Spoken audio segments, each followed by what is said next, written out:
The wind whispered across the endless grasslands as Samuel rode his tired horse through the Dakota Territory.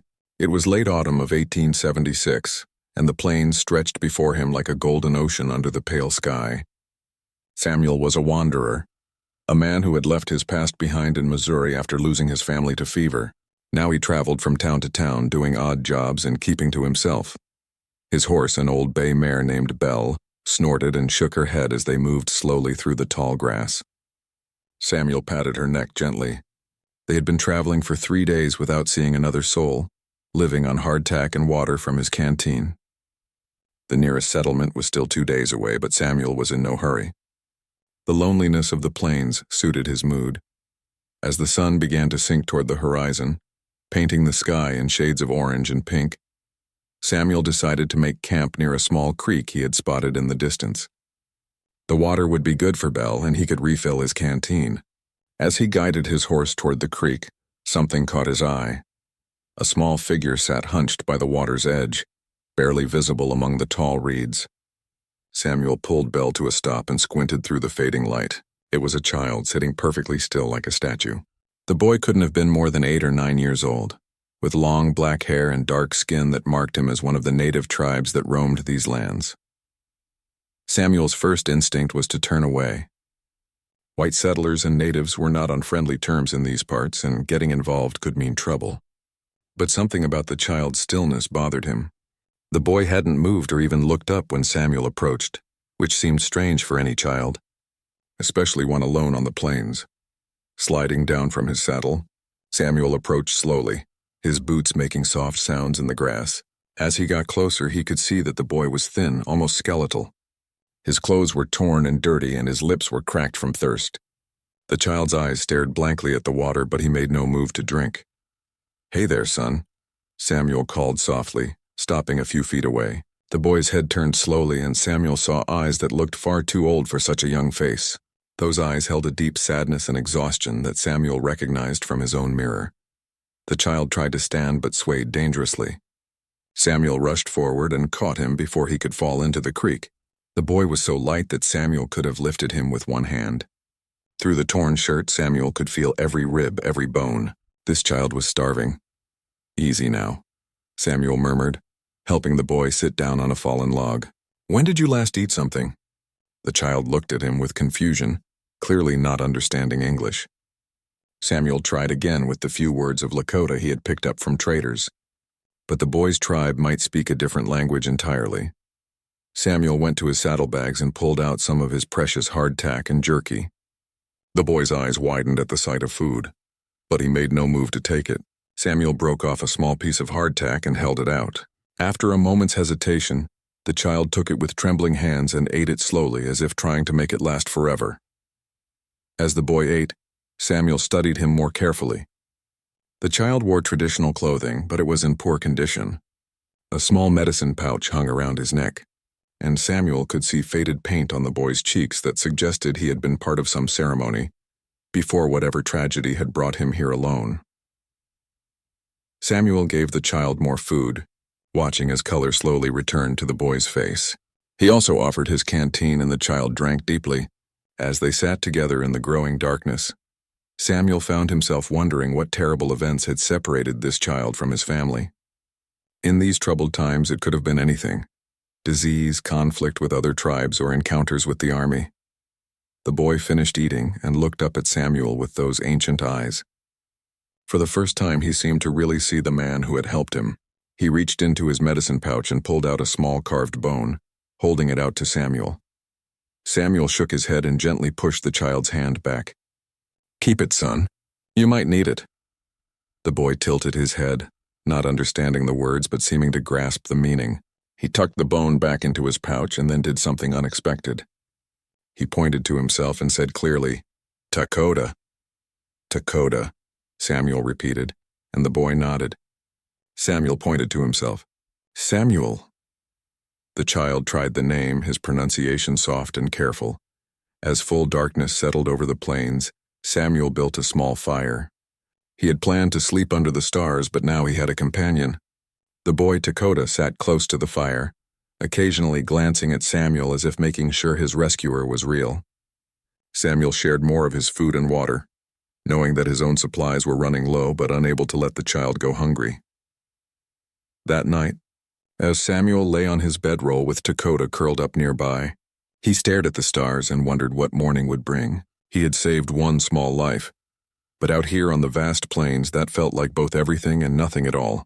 Samuel woke before dawn to find Dakota already awake, sitting by the dying embers of their fire and staring toward the eastern horizon. The child's face was tense with worry, and he kept glancing around as if expecting danger to emerge from the shadows.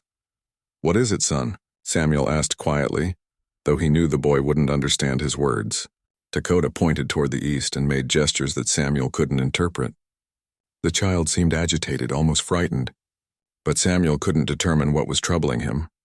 As Samuel prepared a simple breakfast from his dwindling supplies, he noticed that Dakota ate quickly and kept looking over his shoulder. The boy's nervousness was beginning to worry Samuel. Perhaps the child knew something about these lands that Samuel didn't. After they ate, Samuel faced a difficult decision. He had been traveling east toward the settlement of Cedar Falls, where he hoped to find work for the winter. But Dakota clearly needed to return to his people, and Samuel had no idea where they might be. The vast Dakota territory stretched in all directions, and finding one tribe among the many that roamed these lands would be nearly impossible. Samuel tried to communicate with gestures, pointing in different directions and watching Dakota's reactions. When he pointed northwest, the boy's eyes lit up and he nodded eagerly. He stood up and began walking in that direction, then stopped and looked back at Samuel expectantly. "Northwest it is then," Samuel muttered to himself. He knew this decision would cost him precious time and supplies, but something about the child had touched his heart. Perhaps it was because Dakota reminded him of his own son, who had died of fever 3 years earlier. Or perhaps it was simply because no child should be alone in this harsh wilderness. Samuel packed his belongings and helped Dakota up onto Belle's back. The horse accepted the extra passenger without complaint, and they began riding northwest across the rolling grasslands. The morning was crisp and clear, with a slight wind that carried the scent of approaching winter. As they traveled, Samuel tried to learn more about his young companion. Dakota seemed to know exactly where they were going, occasionally pointing to landmarks that meant nothing to Samuel but clearly held significance for the boy. The child would gesture toward distant hills or unusual rock formations, his face lighting up with recognition. Around midday, they stopped to rest by a small pond. While Belle drank, Samuel shared more of his food with Dakota. The boy was looking healthier already, though he was still painfully thin. As they ate, Dakota began to speak in his own language, pointing to various objects and saying words that Samuel tried to remember. "Tree," Samuel would say, and Dakota would repeat a word in his own tongue. "Water," Samuel continued, and again Dakota provided the translation. It wasn't much, but it was a start at communication. During their break, Samuel noticed something troubling. His food supplies were nearly exhausted. He had planned for a solitary journey to Cedar Falls, not for feeding 2 people on a detour across the wilderness. If they didn't find Dakota's people soon, they would both be in serious trouble. As if sensing Samuel's concern, Dakota stood up and walked to the edge of the pond. He knelt down and began examining the muddy bank carefully. After a few moments, he smiled and pointed to tracks in the soft earth. Samuel came over to look and saw the clear prints of deer. Dakota made drinking motions and pointed to the tracks, then gestured toward the northwest. Samuel understood. The deer came here to drink regularly, and they traveled in the same direction the boy wanted to go. It was a promising sign that they were heading toward inhabited lands. They remounted and continued their journey. As the afternoon wore on, the landscape began to change. The endless grasslands gave way to more varied terrain, with clusters of trees and rocky outcroppings. Samuel could see mountains in the far distance, their peaks already white with early snow. Late in the afternoon, Dakota suddenly became excited. He pointed ahead to a distinctive rock formation that rose from the plains like a natural monument. The boy said something urgently in his own language and began bouncing on the horse's back with excitement. "Easy there, son," Samuel said, steadying the child. "We'll get there." But even as he spoke, Samuel felt a growing unease. The landscape they were entering was completely unfamiliar to him, and he was beginning to realize how far from his planned route they had traveled. As they approached the rock formation, Dakota's excitement turned to something else. The boy fell silent and still, his small body tense. Samuel could feel the change in the child's mood and began to scan their surroundings more carefully. The rock formation was impressive up close, rising perhaps 50 feet from the surrounding grassland. Ancient paintings covered its weathered surface, and Samuel could see that it had been used as a campsite many times. There were the remains of old fire circles and areas where the grass had been worn away by frequent use. But the site was empty now, and Dakota's face showed deep disappointment.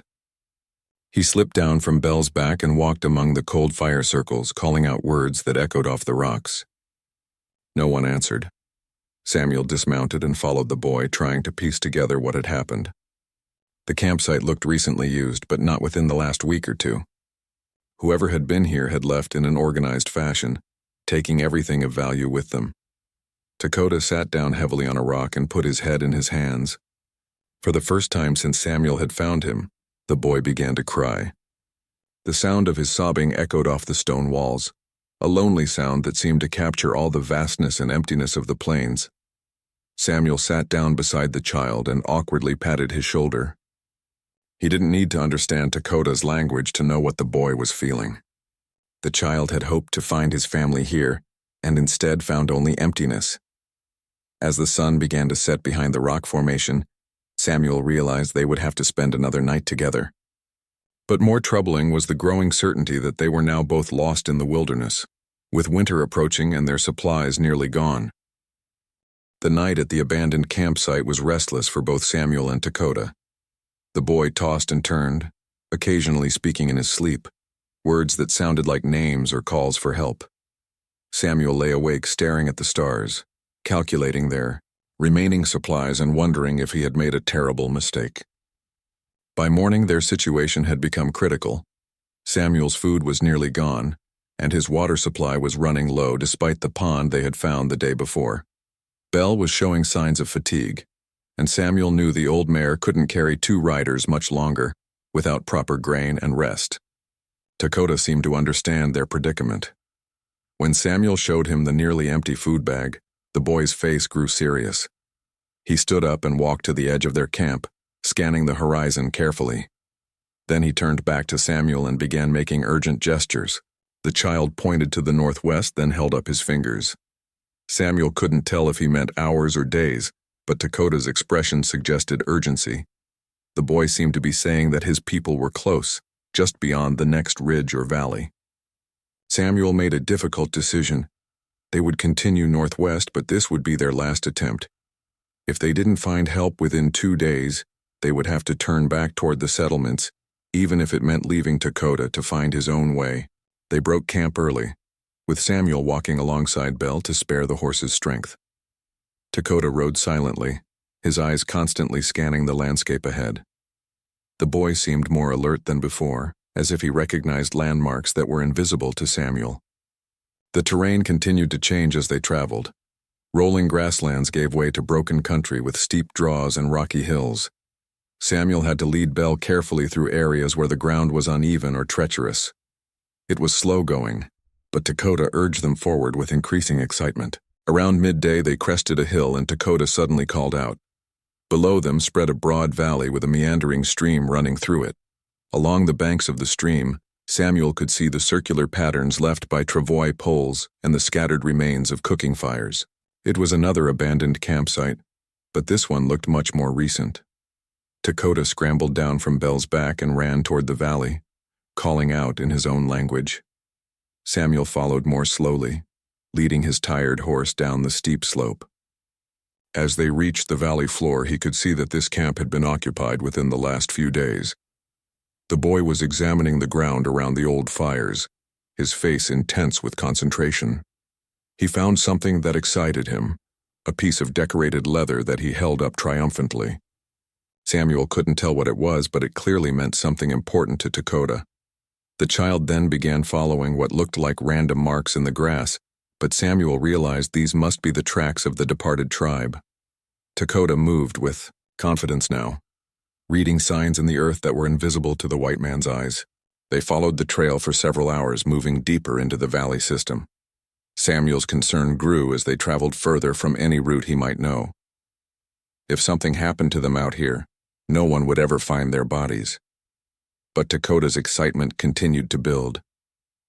The boy would periodically stop and examine the ground, then look up at Samuel with a smile that suggested they were getting close. The tracks they were following seemed fresher, and Samuel could see clear impressions of horses and travois poles in the soft earth near stream crossings. Late in the afternoon, Dakota suddenly stopped and held up his hand. He tilted his head, listening intently to something Samuel couldn't hear. Then the boy's face broke into a wide grin, and he began running ahead, calling out loudly. Samuel hurried to follow, pulling Belle along behind him. As they rounded a bend in the valley, he saw what had excited the child. In the distance, a thin column of smoke rose from beyond a low ridge. Someone was there, but as they approached, Samuel's elation turned to worry.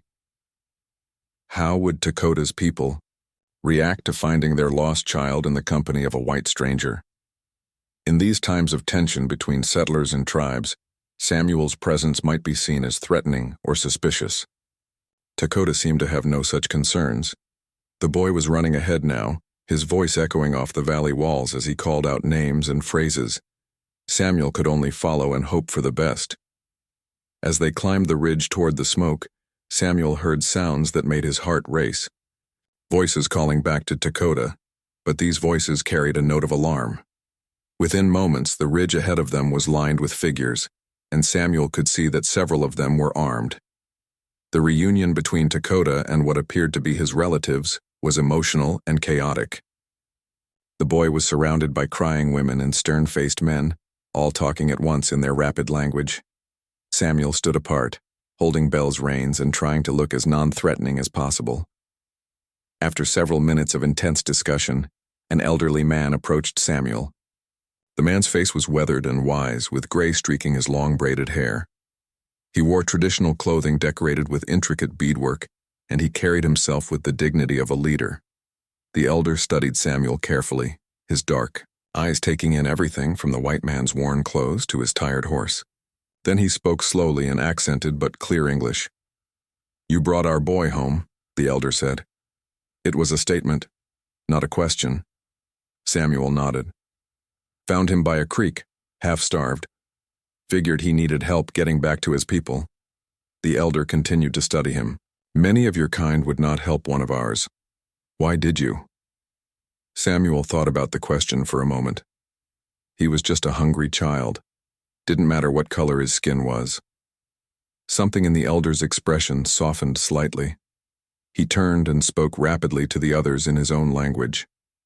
Samuel caught Dakota's name several times, and he could see the boy pointing at him and speaking earnestly. When the discussion ended, the elder turned back to Samuel. "The boy says you shared your food when you had little. You could have left him to die, but you chose differently. This is remembered." Samuel shifted uncomfortably under the man's intense gaze. "Any decent person would have done the same." The elder smiled grimly. "Perhaps. But not many have shown such decency to our people in recent times." He gestured toward the camp beyond the ridge. "You will eat with us tonight. Tomorrow we will see that you find your way safely back to your own people." As they walked toward the camp, Samuel felt relief flooding through him. Dakota was safe, and he himself would survive this adventure. But he couldn't shake the feeling that this encounter was just the beginning of something larger, something that would change both his life and the lives of these people in ways none of them could yet imagine. The camp beyond the ridge was larger than Samuel had expected. Nearly 30 lodges were arranged in a careful circle, with horses grazing in the valley beyond and children playing in the spaces between the dwellings. Smoke rose from cooking fires, and the smell of roasting meat made Samuel's empty stomach growl loudly. The elder, who introduced himself as Chief Running Bear, led Samuel to a place of honor near the central fire. Women brought food and water, and Samuel was amazed at their generosity. Despite their recent travels and limited supplies, they shared freely with the stranger who had helped their lost child. As Samuel ate, he learned more about Dakota's situation. The boy's parents had died in a spotted fever outbreak that had swept through the tribe earlier that summer. Dakota had been staying with his aunt's family when they were forced to move quickly to avoid a patrol of army soldiers. In the confusion and fear of the hasty departure, the boy had become separated from the group. He wandered for many days, Running Bear explained through a woman who spoke some English. We searched, but the soldiers were close, and we could not risk the whole tribe for one child. It broke our hearts to leave him, but we had no choice. Samuel nodded, understanding the impossible position they had been in. Across the fire, he could see Dakota sitting with a group of children his own age, animated and happy for the first time since Samuel had found him. The boy kept pointing in Samuel's direction and speaking rapidly, clearly telling the story of his rescue. As the evening progressed, Samuel found himself drawn into conversations with various members of the tribe. Many of the adults spoke at least some English, learned through trading or unfortunate encounters with settlers and soldiers. They asked him questions about his travels, his purpose on the plains, and his family. When Samuel mentioned that he had lost his wife and son to fever, a profound sadness settled over the group. Death from disease was something they understood all too well. The spotted fever outbreak that had claimed Dakota's parents had also taken 12 other members of their tribe, mostly children and elders. "Your heart knows the same pain as ours," said an older woman named Singing Wolf, Dakota's aunt. "Perhaps that is why you showed kindness to our boy when others might have ridden past." As the fire burned lower, Running Bear asked Samuel about his plans. The white man explained his intention to reach Cedar Falls and find work for the winter, but admitted he was now completely lost and running out of supplies. The chief discussed this with several other men in their own language, their conversation growing serious and urgent. Samuel caught fragments of words he didn't understand, but their tone suggested they were debating something important. Finally, Running Bear turned back to Samuel. "There is something you must know. The soldiers you mentioned, the ones who forced us to move quickly, they are still in this area. 3 days ago, our scouts saw them camped near the place where we left Dakota. They may be following our trail." Samuel felt a chill that had nothing to do with the cooling night air. "How many soldiers?" "Perhaps 20 or 30.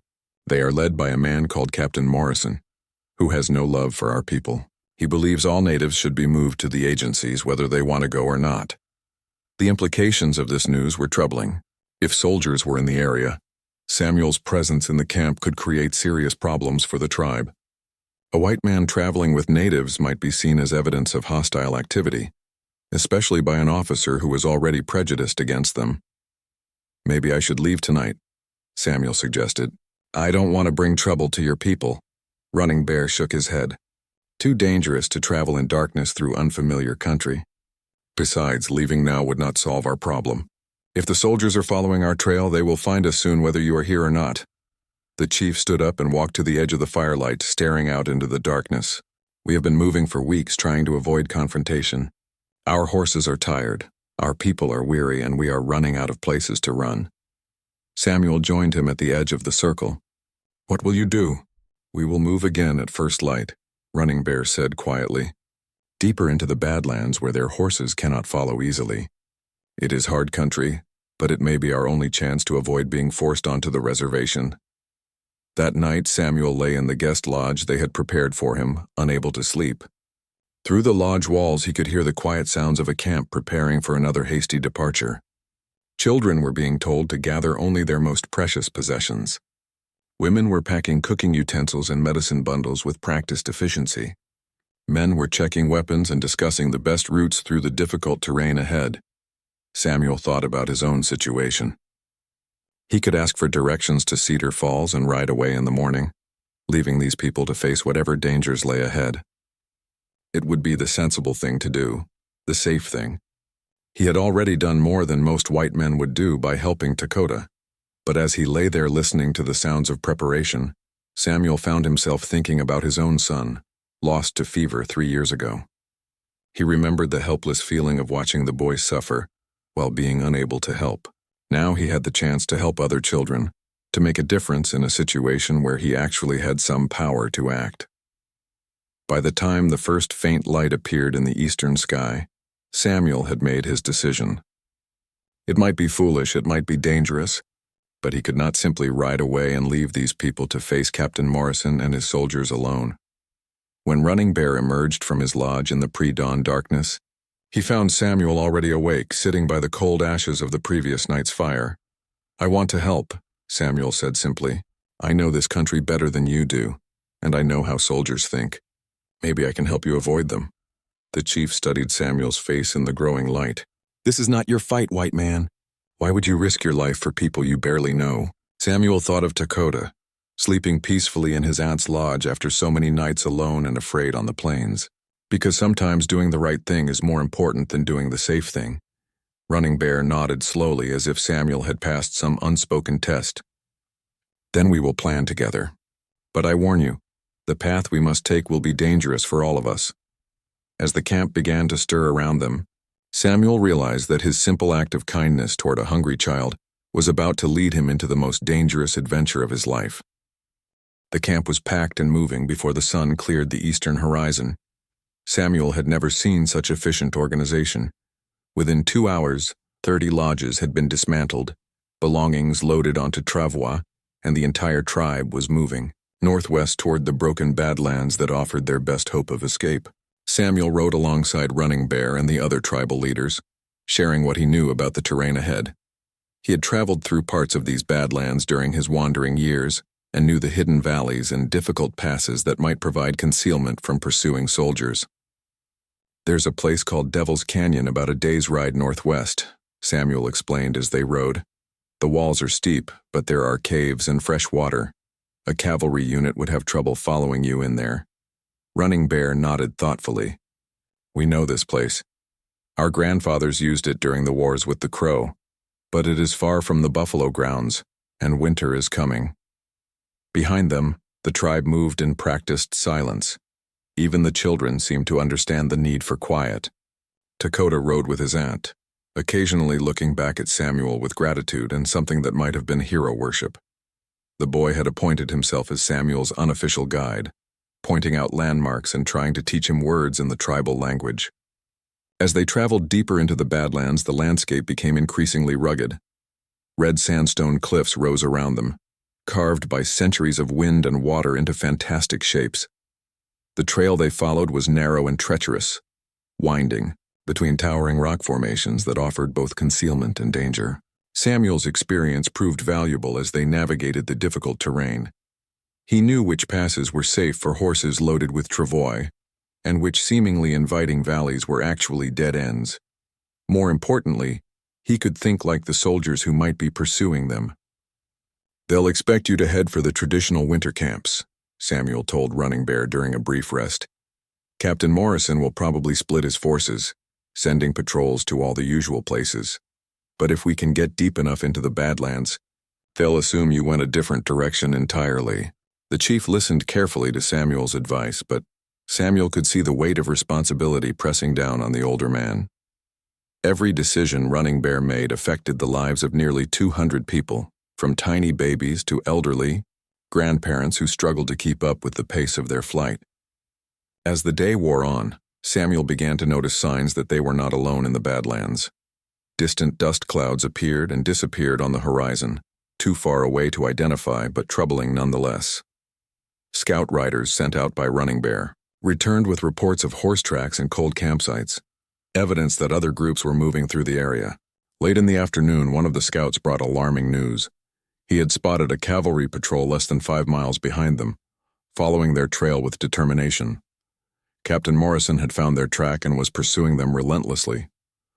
Running Bear called a quick council of the tribal leaders. The discussion was tense and rapid, conducted in their own language with occasional English phrases thrown in for Samuel's benefit. The consensus was clear. They needed to find a place to make a stand or risk being caught in the open. "Devil's Canyon is still hours away," Samuel said when consulted. "But there's another place closer. It's not as good for defense, but it might give you options Morrison won't expect." Samuel described a network of slot canyons and hidden valleys that he had discovered during a previous journey. The area was confusing and easy to get lost in, which could work to their advantage. More importantly, it offered multiple escape routes if their hiding place was discovered. Running Bear made the difficult decision to trust Samuel's knowledge completely. The tribe changed direction, following a narrow deer trail that led deeper into the maze of canyons. It was a desperate gamble, but their options were running out fast. As they entered the slot canyon system, Samuel took the lead, guiding them through passages so narrow that the travois had to be unpacked and carried by hand. The walls rose high above them, creating a twilight world of deep shadows and echoing voices. It was a place where a wrong turn could lead to disaster, but it was also a place where an army patrol would find it almost impossible to follow. They emerged into a hidden valley just as the last light was fading from the sky. The valley was small but perfect for their needs, with fresh water from a spring, grass for the horses, and caves in the walls that could provide shelter. Most importantly, it was invisible from the main canyons, hidden behind a screen of fallen boulders that looked impassable, but actually concealed a narrow entrance. As the tribe set up their temporary camp in the gathering darkness, Samuel climbed to a high point where he could watch the canyon entrance. He had volunteered to take the first watch, using his knowledge of soldier tactics to spot any sign of pursuit. Hours passed in tense silence. The only sounds were the distant murmur of voices from the hidden camp and the occasional cry of a night bird echoing off the canyon walls. Samuel was beginning to hope that they had successfully evaded their pursuers when he saw something that made his blood run cold. Far below in the main canyon, a tiny point of light appeared and disappeared among the rocks. Then another and another. Captain Morrison's soldiers were still following their trail, moving through the dangerous canyon system by torchlight in their determination to capture the fleeing tribe. Samuel slipped back down to the camp and found Running Bear. "They're still coming," he whispered. "They're in the canyons now, maybe 2 hours behind us." The chief's face remained impassive, but Samuel could see the worry in his eyes. "Then we must be ready. If they find us here, we will have no choice but to fight." As the camp prepared for the possibility of battle, Samuel realized that his simple act of kindness toward a hungry child had led him to this moment. By sunrise, he might be fighting for his life alongside people he had known for only 2 days. But looking at Dakota sleeping peacefully in his aunt's arms, Samuel knew he had made the right choice. The long night was just beginning, and dawn would bring either freedom or a desperate battle among the red rocks of the Badlands. Samuel spent the dark hours before dawn moving between the watch points around their hidden valley, coordinating with the tribal warriors who had taken defensive positions among the rocks. Despite the language barrier, he found that military tactics translated easily, and the warriors quickly understood his suggestions about fields of fire and fallback positions. Running Bear had made the difficult decision to prepare for battle while hoping it wouldn't come. The women and children were hidden in the deepest caves, while every man who could hold a weapon took a position defending the valley's concealed entrance. Samuel estimated they had perhaps 20 fighting men against what he knew would be at least 30 well-armed cavalry soldiers. As the first pale light of dawn began to filter down into the canyon, Samuel climbed back to his observation post. What he saw in the growing light made his heart pound. Captain Morrison had been busier during the night than Samuel had realized. The narrow canyon below their hiding place was filled with soldiers, not just the patrol they had been tracking, but a much larger force. Samuel counted at least 50 mounted men spread throughout the canyon system, too many to fight successfully. Worse, he could see that Morrison had sent scouts up every side canyon and passage.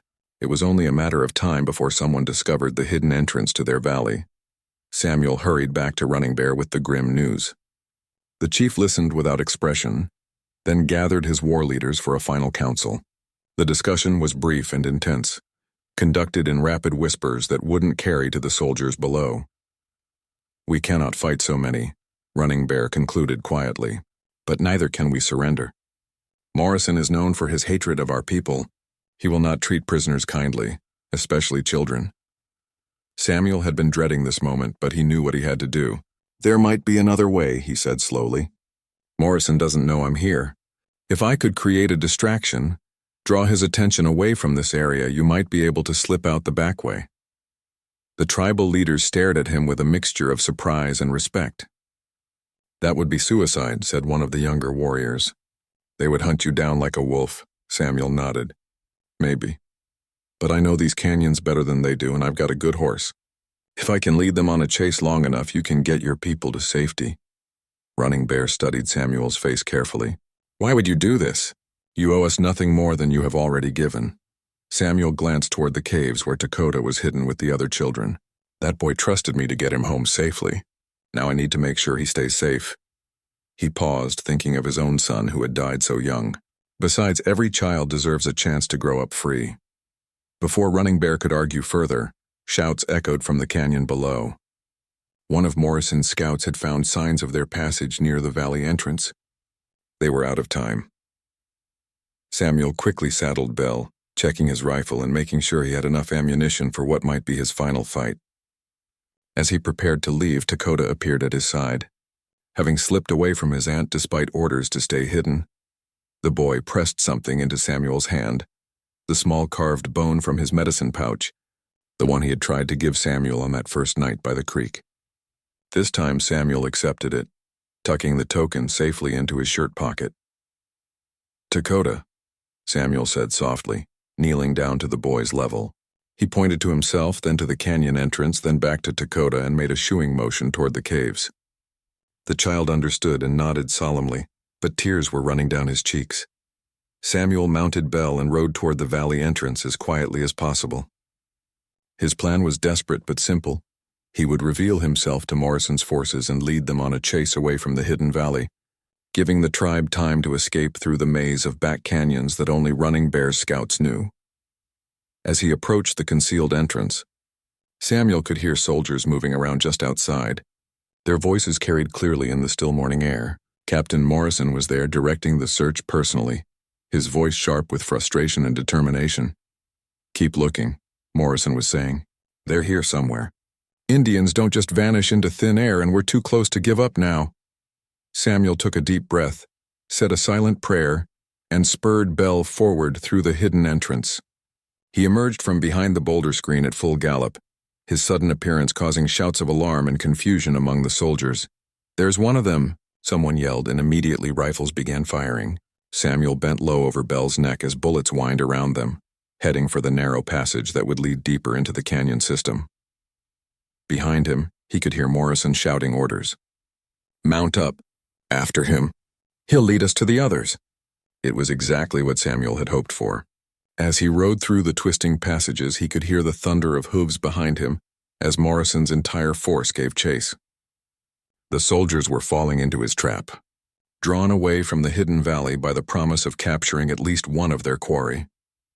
Samuel led them on a wild chase through the most confusing parts of the canyon system, always staying just far enough ahead to remain visible, but close enough to keep them interested. Belle, despite her age, seemed to understand the importance of their mission and ran with strength Samuel hadn't known she possessed. For over an hour, the chase continued through the red rock maze. Samuel used every trick he knew, doubling back through narrow passages, climbing steep trails that forced the cavalry horses to slow down, and taking shortcuts through areas where his smaller, more agile mount could go, but the army horses struggled to follow. Finally, Samuel led the pursuit into a box canyon that he knew would trap them temporarily. As the soldiers realized they had been led into a dead end, Samuel was already climbing a steep trail that would take him up and over the canyon wall. By the time Morrison's men worked their way back out of the trap, Samuel would be miles away. But as he reached the top of the canyon wall, Samuel made a mistake. Looking back to see how much time he had gained, he failed to notice a loose section of rock beneath Belle's feet. The old mare stumbled and went down, throwing Samuel hard against the canyon rim. Pain shot through Samuel's leg as he hit the ground, and he knew immediately that something was broken. Belle struggled to her feet, favoring one front leg but still able to move. Samuel tried to stand and nearly blacked out from the pain. Below in the canyon, he could hear Morrison's voice echoing off the walls as the captain directed his men in working their way out of the trap. Samuel had perhaps 20 minutes before they found the trail he had used to escape the box canyon. Fighting through the pain, Samuel managed to get back on Belle's back. The faithful horse carried him slowly away from the canyon, but he knew they wouldn't be able to outrun the soldiers much longer. His distraction had worked. He had drawn Morrison's forces away from the hidden valley and given Running Bear's people the time they needed to escape. Now he had to hope he could find his own way to safety. As he rode through the morning light, Samuel felt the carved bone in his shirt pocket and thought of Dakota, hopefully now riding toward freedom with his tribe. The boy would live to grow up, would have the chance to become a man and perhaps a leader of his people. That knowledge made everything Samuel had risked worthwhile. Behind him, the sound of pursuit was growing closer again. Samuel touched his heels to Belle's sides and rode toward an uncertain future. But he rode without regret. Sometimes, he reflected, the most important journeys began with the smallest acts of kindness, like sharing your last piece of bread with a hungry child beside a lonely creek. The sun climbed higher over the Badlands, painting the red rocks gold and crimson as a lonesome rider and his faithful horse disappeared into the vast wilderness of the American frontier. And somewhere in that same wilderness, a young boy named Dakota rode safely toward tomorrow, carrying with him the memory of the white man who had chosen kindness over fear, compassion over convenience. The plains were vast, but they were also filled with the echoes of such moments, brief encounters between strangers that changed the course of lives and sometimes, in their small way, the course of history itself.